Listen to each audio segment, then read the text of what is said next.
It's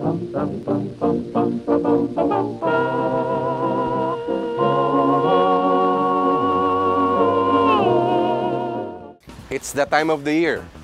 Ngayon, dito sa Word of the Lord, tingnan natin yung mga iba-ibang ibig sabihin ng salitang SONA.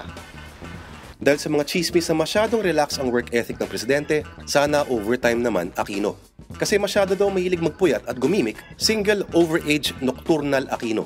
At dahil dito, smoking obviously, nauubo again. Dahil ang Porsche na ito ay isa sa mga dahilan ng pagbaba ng rating si Pinoy, shameful overspeeding na automobile. Pero kung sasakyan ang pag-uusapan, swerteng obispo, nice automobile. At dahil absent si ate, suspected official, no appear. Kasi sinisisi pa rin ang dating administrasyon, sorry, okray na naman ako. Kasi nga naman dahil sa sobrang objectionable na aktibidades. Kasi naman ang daming iskandalo. Kasama na ang mga ito, second-hand overpriced na aircraft. Sa labas naman ng Kongreso, merong screaming overzealous na aktivista.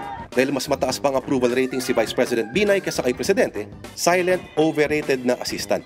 Ito naman, parang may gimmick, sneaky, overweight na ampatuan.